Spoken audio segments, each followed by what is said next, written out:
Good morning everyone. 8th class geo part का second chapter जो चल रहा था उसका शॉर्ट का 13वां क्वेश्चन करते हैं कि वर्षा और तापमान का वनस्पति की वृद्धि पर क्या प्रभाव पड़ता है। वनस्पति का अर्थ होता है पेड़ पौधे। वनस्पति का अर्थ होता है पेड़ पौधे। इसकी वृद्धि पर क्या प्रभाव पड़ता है।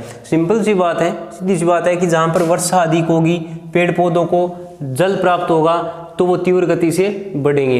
इसी प्रकार जहाँ पर तापमान, औसत तापमान जब पेड़ पौधों को मिलता है तो वो अधिक गति से बढ़ते हैं। अब पेड़ पौधों की वृद्धि के लिए ना तो अत्यधिक तापमान और ना अत्यधिक कम हो। जैसे जहाँ पर कहीं पर 50 डिग्री सेल्सियस तापमान है तो वहाँ पर भी पेड़ पौधे कम होते हैं क्योंकि वहाँ पर मरुस्थल जैसी स्थिति उत्पन्न होती है। और जहाँ पर 10 डिग्री सेल्सियस से कम तापमान होता है तो वहाँ पर भी पेड़ पौधे हैं वो तीव्र गति से नहीं बढ़ पाते हैं या बहुत अधिक अपना विकास नहीं कर पाते हैं। उसका कारण भी यही होता है कि पौधों को भी सामान्य तापमान और वर्षा की आवश्यकता होती है। जैसे भारी वर्षा वाले क्षेत्रों में वृक्ष उग सकते हैं, इसी कारण घने वन अधिक वर्षा वाले क्षेत्रों में पाए जाते हैं। अब घने वनों का मतलब क्या होता है कि एक दूसरे के निकट, एक दूसरे के पास वन होते हैं। वो 200 सेंटीमीटर से अधिक वर्षा वाले क्षेत्रों में पाए जाते हैं। लेकिन वहाँ पर जो घने वन होते हैं वहाँ पर वर्षा 200 सेंटीमीटर और तापमान है वो 25 से 30 डिग्री सेल्सियस के बीच में होता है, यानी कि औसत तापमान होता है। इसलिए वहाँ पर पेड़ पौधे अधिक उगते हैं। सामान्य वर्षा वाले क्षेत्रों में छोटे आकार के पेड़ पौधे और घास होती है। और जहाँ पर कम वर्षा होती है,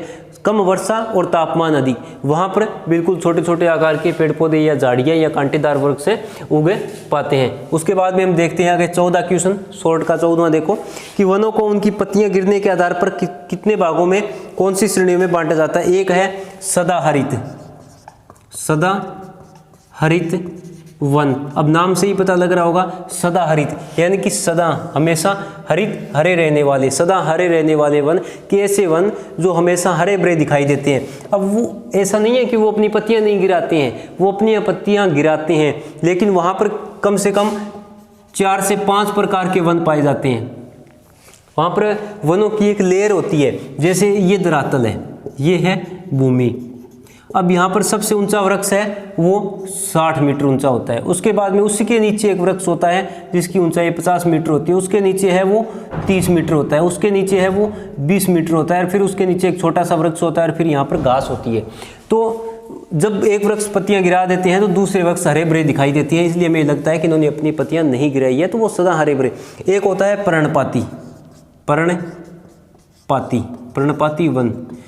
ऐसे वन जो एक समय विशेष में पत्तियां गिरा देते हैं, पतझड़ की ऋतु आती है तब पत्तियां गिरा देते हैं, तो पर्णपाती वनों के अंतर्गत आते हैं। अब ये पत्तियां क्यों गिराते हैं, कारण क्या है। क्योंकि पेड़ पौधों की छोटी छोटी जो पत्तियां होती है, सुबह के समय उस पर जल की बूंदें आ जाती है, क्योंकि वो भूमि से जल को खींचते हैं, पत्तियों पर आ जाती है। जैसे ही धूप निकलती है तो वो जल वाष्पीकृत होकर वायुमंडल में चला जाता है। लेकिन ये जब पत्तियां गिराते हैं तो एक ऐसा समय होता है जब वर्षा नहीं होती है, शुष्क मौसम होता है। अगर पत्तियां नहीं गिराएंगे तो सूख जाएंगे, इसलिए अपनी पत्तियां गिरा देते हैं ताकि भूमि के अंदर जो पानी है वो संचित रहे, वो जमा रहे। इसलिए इनको पर्णपाती वन कहा जाता है। अब वन संरक्षण क्यों आवश्यक है। वन संरक्षण के बारे में हमने पहले भी पढ़ा है। वन संरक्षण का मतलब होता है बचाना, यानी कि वनों का उचित उपयोग करना, वृक्षों का उचित उपयोग करना, क्योंकि ये वन बहुत ही महत्वपूर्ण है। ये हमारी प्राकृतिक संपदा है जो प्रकृति के द्वारा हमें दिए गए हैं। अब वन संरक्षण के उपाय कुछ बताने हैं तो अधिक से अधिक पेड़ लगाने हैं। पेड़ जो अंधाधुंध है, लगातार वृक्षों की कटाई हो रही है, उसको रोकना है। और सबसे बड़ी बात यह है कि समाज को पेड़ पौधों की वृद्धि के लिए या पेड़ पौधे लगाने के लिए जागरूक करना है। जब तक समाज जागरूक नहीं होगा, जब तक लोग जागरूक नहीं होंगे, सरकार का कोई भी कार्य है वो सफल नहीं हो सकता है। इसके अलावा कई बार जंगलों में आग लग जाती है, उस आग पर रोक लगाना है। आग लगने के कई कारण होते हैं, क्योंकि जंगलों में सूखी घास होती है, बिजली चमकती है आसमान से तो वहाँ पर आग लग सकती है। या फिर कहीं पर कोई जंगलों के आसपास उद्योग होता है तो उस चिमनी से निकलने वाले धुएं में कुछ आग बाहर निकल जाती है, उससे आग लग सकती है। या फिर मनुष्य के द्वारा भी वहाँ पर आग लगाई जा सकती है, या अचानक मनुष्य से कई बार भूल में भी आग लग जाती है। वन्य जीवन के संरक्षण पर एक टिप्पणी लिखनी है। वन्य जीवन, अब वन्य जीवन शब्द आया है वन्य जीवन।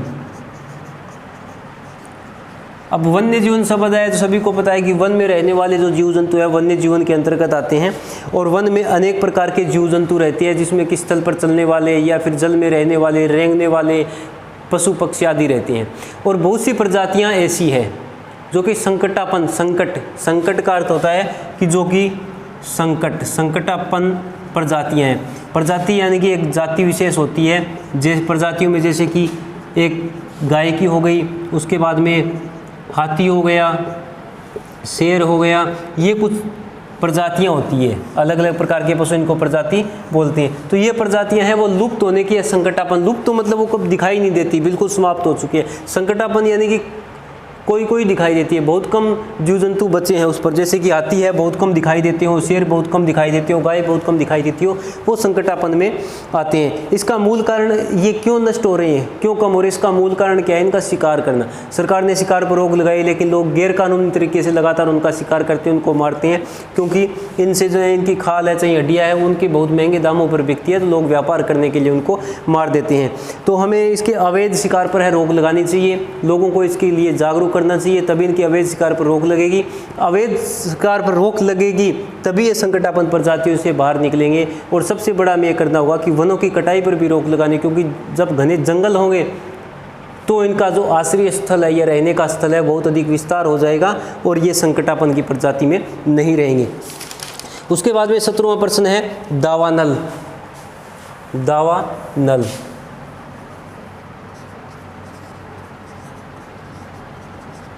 दावानल से क्या अभिप्राय है। अब जंगलों में जो लगने वाली आग है वो दावानल कहलाती है, पेट में लगने वाली आग है वो जठराग्नि कहलाती है, क्योंकि जब कई बार भूख लग जाती है ना, पेट में आग लग जाती है, उसको जठराग्नि बोलते हैं।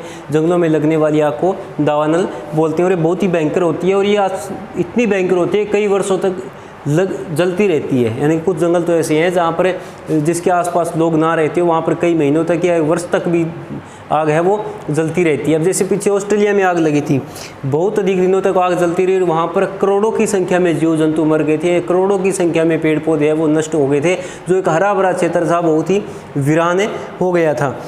अब इसके कारण क्या है कि इसके कारण है एक तो आकाशीय बिजली के गिरने से, जो मैंने पहले ही आपको बताया था। दूसरा है लापरवाही, लोगों की लापरवाही क्या होती है, घास फूस आदि होती है उसमें आग लगा देते हैं। तीसरा है कि स्थानिक लोगों द्वारा किसी आग से उद्देश्य से आग लगाना। उद्देश्य क्या होता है, आपने सुना होगा स्थानांतरित कृषि के बारे में कि लोग जंगलों के टुकड़े को साफ करते हैं, वहाँ पर घास फूस को आग लगा देते हैं और वही आग क्या होती है कि चारों ओर फैल जाती है और पूरा पूरा जंगल नष्ट हो जाता है। नियंत्रण क्या होता है, एक तो जागरूकता द्वारा लोगों को जागरूक करना चाहिए कि जंगलों के आसपास ऐसा कोई भी कार्य ना करें जिससे कि जंगलों में आग लग सके, लोगों को जागरूक करके ही इसको रोका जा सकता है। दूसरा है कि परीक्षण बिंदुओं या निपुण चौकसी या संचार जाल।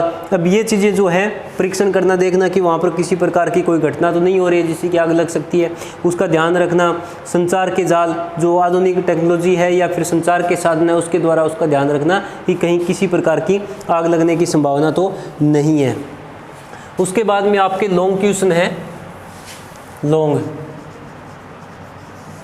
इसमें पहला क्वेश्चन आपका है भूस्खलन।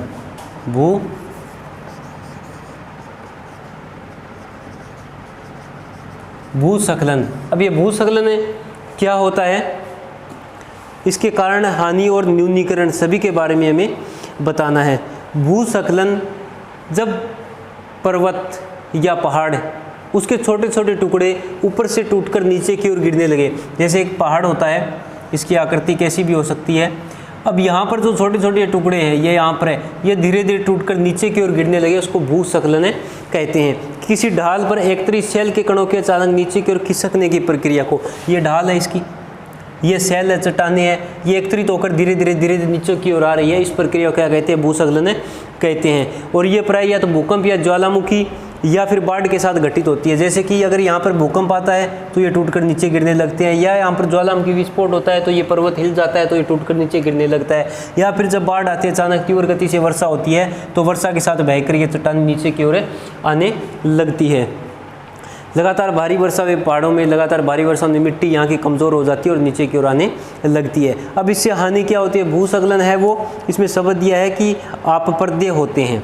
अपपर्दय का मतलब आप ये लिख सकते हो कि भूस्खलन है बहुत ही भयंकर होता है, नुकसानदायक होता है, विनाशकारी होता है, क्योंकि कभी कभी इनसे भारी विनाश होता है। अब भारी विनाश कैसे होता है, जैसे ही यहाँ से कोई चट्टान है, ये टूटकर ऊपर से नीचे की ओर आ रही है, तो यहाँ पर जो इसके नीचे तलहटी में आसपास में बस्तियाँ होती है, वहाँ पर जो लोग रहते हैं वहाँ पर बहुत अधिक हानि होती है। अनेक प्रकार से जन धन की हानि होती है। उत्तराखंड में 1999 भूस्खलन हुआ था, तो वहाँ पर एक पूरी बस्ती है, उसके ऊपर एक पत्थर आकर गिरा और पूरी बस्ती, क्योंकि वहाँ पर छोटी छोटी बस्तियाँ होती है, 50, 60, 100 घर होते हैं, पूरी बस्ती उसके नीचे दब गई थी। अनेक प्रकार की हानियाँ होती है, वहाँ पर पशु पक्षी मर जाते हैं। दूसरा क्या होता है, जब एक पर्वत टूटकर, जैसे एक नदी बह रही है, यहाँ से पर्वत टूटकर नदी में गिर गया, पानी को रोक दिया, अवरोध उत्पन्न हो गया, तो नदी का पानी है चारों ओर फैल जाता है, जैसे कि वहाँ पर बाढ़ आ जाती है। बाढ़ आती है तो अनेक लोग मर जाते हैं, जीव जंतु मर जाते हैं, अनेक प्रकार की भयानक बीमारियां वहाँ पर फैलती है। अब न्यूनीकरण की विधियाँ क्या है? न्यूनीकरण यानी कि इनको कम करने की, न्यून करने की या कम करने की विधि क्या है?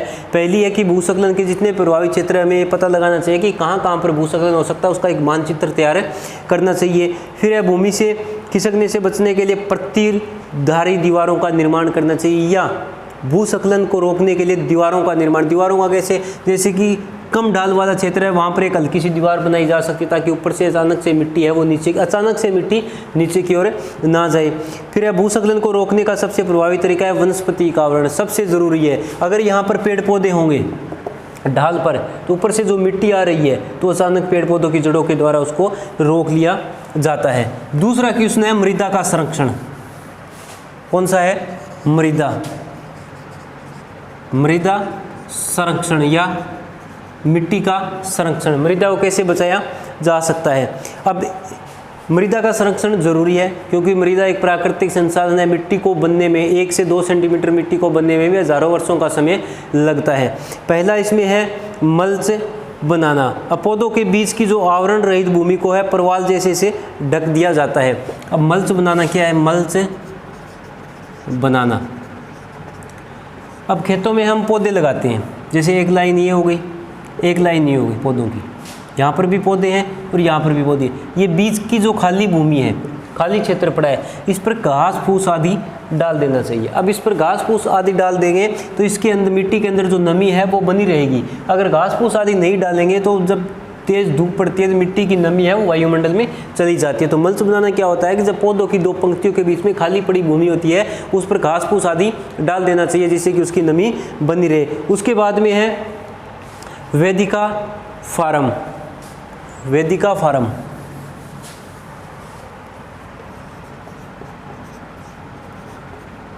वेदिका फार्म।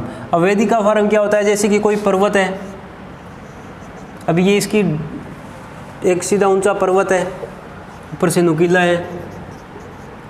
अब इस पर हम कृषि कर रहे हैं, पर्वत पर हमें कृषि कर रहे हैं, तो ये तीव्र ढाल है, यहाँ पर ये तीव्र ढाल है। अब क्या करना चाहिए? कृषि करने के लिए हमको इस क्षेत्र को समतल करना जरूरी है। समतल कर लेंगे तो जब वर्षा होगी तो पानी है वो तीव्र गति से नीचे नहीं जाएगा। तीव्र गति से नीचे नहीं जाएगा तो मिट्टी का अपरदन नहीं होगा, इसलिए मिट्टी को बचाया जा सकता है। इसके बाद में है समोच्च रेखीय जुताई।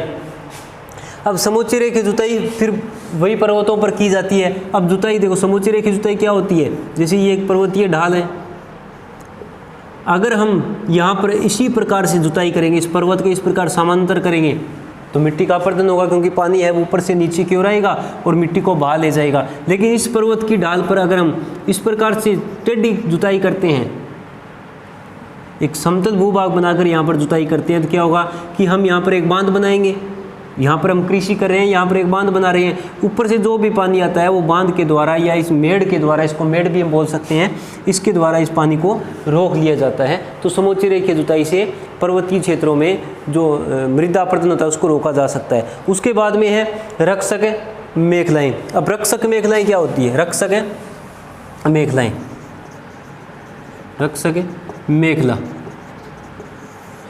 ये शब्द जो है ये रेगिस्तानी क्षेत्रों के लिए है, क्योंकि जैसे ही हवाएं चलती है, जैसे हवा चलती है तो रेगिस्तान के जो टिब्बे कह सकते हैं, जो रेत के टिब्बे या बालू के टिब्बे हैं, वो लगातार आगे की ओर चलते रहते हैं। अब उनको रोकने के लिए यहाँ पर पेड़ पौधे, यहाँ पर क्या करने चाहिए? हमें पौधे लगा देने चाहिए, क्योंकि मिट्टी है वो आगे नहीं जा पाएगी। और ऐसा हम नॉर्मली हम अपने खेतों में देख सकते हैं, जो बिरानी रेगिस्तानी खेत अगर हम देखते हैं तो एक ऊंचा टिब्बा है बालू का, उसके निकट एक समतल भूभाग है, एक नीचा खेत है। तो हम ये देखेंगे जैसे 1 या 2 महीने जब तेज आंधी चलती है मई और जून में, तो ऊपर की रेत है, ऊंचाई वाली रेत है, वो धीरे धीरे नीचे की ओर आ जाती है, क्योंकि हवा के द्वारा आगे की ओर खिसकती रहती है। अगर उसको रोकना है तो हमें पेड़ पौधों की एक लाइन लगानी पड़ेगी, जिस राजस्थान और उत्तर प्रदेश के बीच में एक रक्षक मेखला बनाई गई है। उसके बाद में है समोच्च रेखीय रोधिकाएं।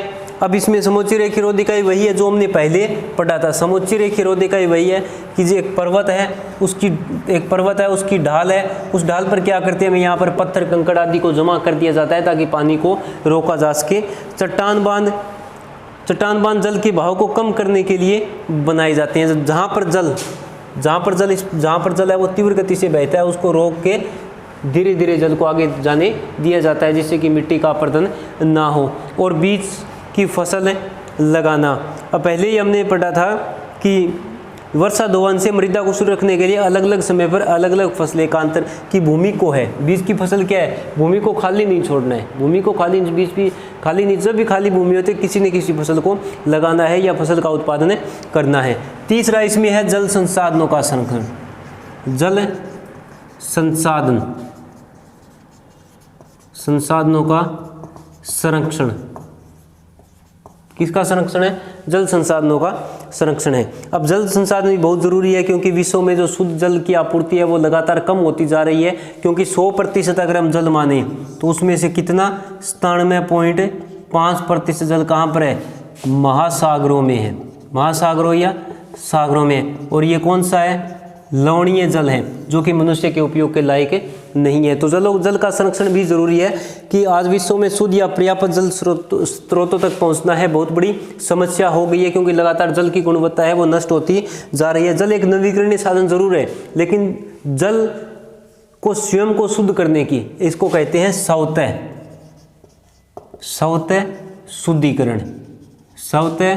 शुद्धिकरण, यानी कि जल है वो खुद को शुद्ध कर सकता है, लेकिन इसकी एक सीमा होती है। एक सीमा तक अगर वो प्रदूषित है तो स्वयं को शुद्ध कर सकता है। अगर उसकी जल की स्वयं की सीमा से अधिक प्रदूषण हो जाता है तो वो जल स्वयं को शुद्ध नहीं कर पाएगा।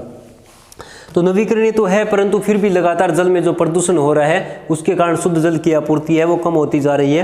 परंतु इसका अत्यधिक उपयोग है वो जल के अभाव को जन्म देता है। लोग लगातार जल को बिना बचाए उपयोग करते हैं, चाहे सिंचाई के लिए अत्यधिक उपयोग करना है, चाहे घरेलू अत्यधिक उपयोग करना है, चाहे उद्योगों में अत्यधिक उपयोग करना है। और शुद्ध जल की आवश्यकता है वो जीवन यापन के लिए बहुत अधिक जरूरी है। जल प्रदूषण एक समस्या है। अब नदियों में मल के प्रवाह और खेतों और उद्योगों से आने वाला रासायनिक गंदे जल, अब नदियाँ प्रदूषित कैसे हो रही है, खेतों में हम कीटनाशक डालते हैं, चाहे स्प्रे करते हैं, चाहे यूरिया है, नाइट्रोजन है, फास्फोरस, जो भी हम डालते हैं खेत में डालते हैं। अब वर्षा जब आती है तो वर्षा के जल के साथ खेतों का जल बहकर नालों के माध्यम से नदियों में चला जाता है, तो कुछ एक वो रासायनिक तत्व नदियों में चले जाते हैं, या फिर उद्योगों से निकलने वाला गंदा जल है वो नदियों में छोड़ दिया जाता है। शहरों का सीवर का पानी है वो नदियों में छोड़ दिया जाता है, जिससे कि नदियां लगातार प्रदूषित हो रही है। और यमुना नदी तो दिल्ली के निकट है, वो हरा सूप बन गई है। हरा सूप का मतलब अगर आपने किसी तालाब में देखा होगा कि पानी के ऊपर एक हरी काई आई रहती है, पानी के ऊपर एक पानी बहुत गाढ़ा हो जाता है। इस प्रकार यमुना नदी की हालात हो गई है।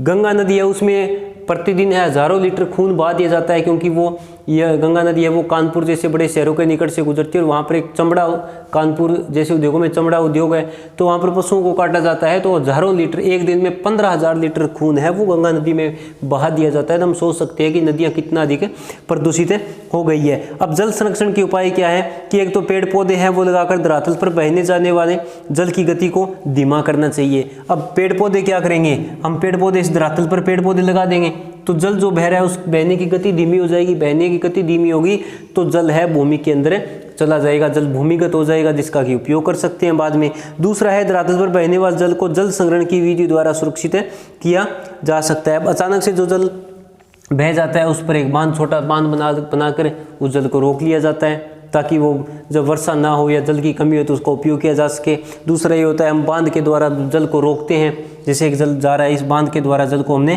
रोक लिया जाता है, तो फिर धीरे धीरे भूमि के अंदर भी चला जाता है। दोनों काम होते हैं उससे। तीसरा है जल का सबसे अधिक उपयोग सिंचाई में होता है, इसलिए अति सिंचाई को रोकना जरूरी है।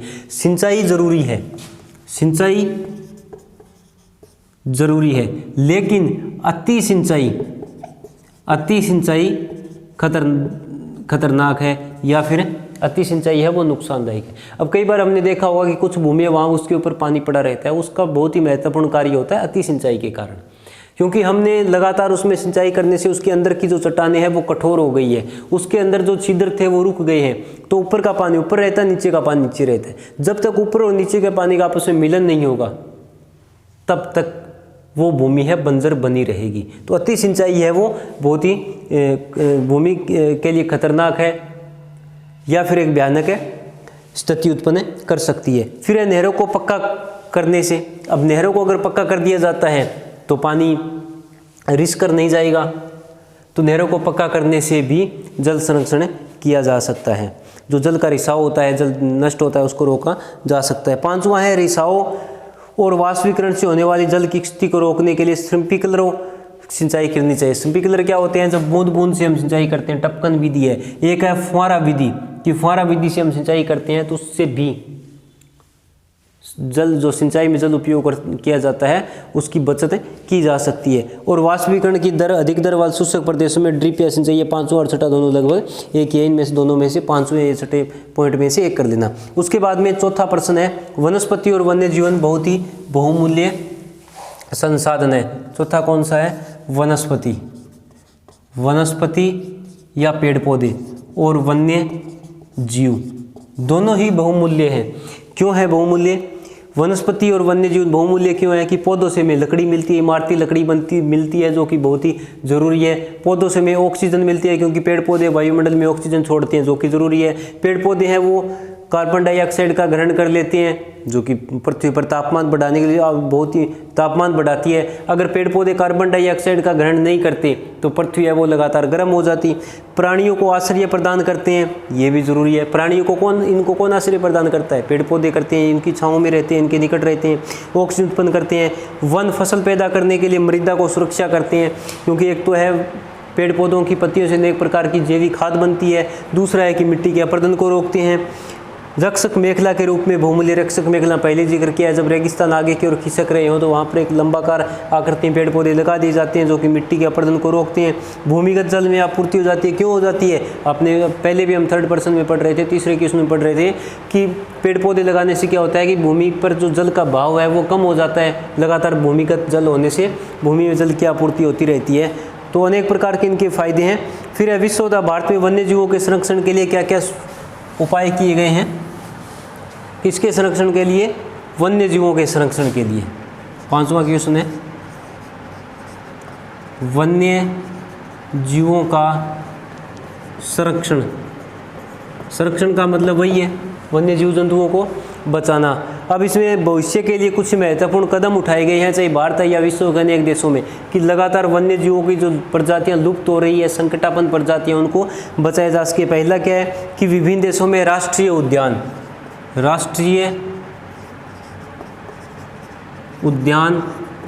या फिर वन्य जीव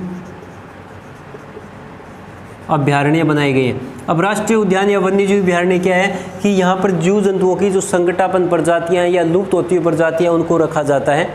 यहाँ पर किसी भी प्रकार का कोई भी अवैध शिकार नहीं करने दिया जाता है। यहाँ पर उन प्रजातियों के लिए वही प्राकृतिक आवरण बनाया जाता है जैसे कि वो पहले प्रकृति में रहते थे, पहले जंगलों में रहते थे। दूसरा है अनेक देशों में पशु पक्षियों तथा अनेक जीव जंतु की हत्या करने पर उनको व्यापार, यानी कि जीव जंतु के अवैध जो व्यापार किया जाता है, गैर कानूनी व्यापार किया जाता है, उन पर रोक लगा दी गई है। उसके लिए सजा और जुर्माने का भी प्रावधान किया गया है। और भारत विश्व के सभी देशों में इस प्रकार से हो रहा है कि भारत में शेर, चीते, हिरण, भारतीय सारंग या मोर के मारने प्रतिबंध है ताकि इनकी प्रजातियां लुप्त ना हो सके। हमारे क्षेत्र की हम बात करें तो यहाँ पर मोर की संख्या ना के बराबर है या मोर लुप्त हो चुके हैं। बहुत से क्षेत्रों से क्या है कि चीता है, शेर है या फिर मोर है, उनकी प्रजातियां बहुत कम प्रजातियां दिखाई देती है, बहुत कम इस प्रकार के जीव जंतु दिखाई देते हैं। उनको बचाने के लिए उन पर कानून अपराध करना जरूरी है। जो लोग इनका शिकार कर लेते हैं, जो लोग इनको मार देते हैं, उनको सज़ा का प्रावधान जरूरी है। फिर एक अंतर्राष्ट्रीय संस्था है परिपाटी,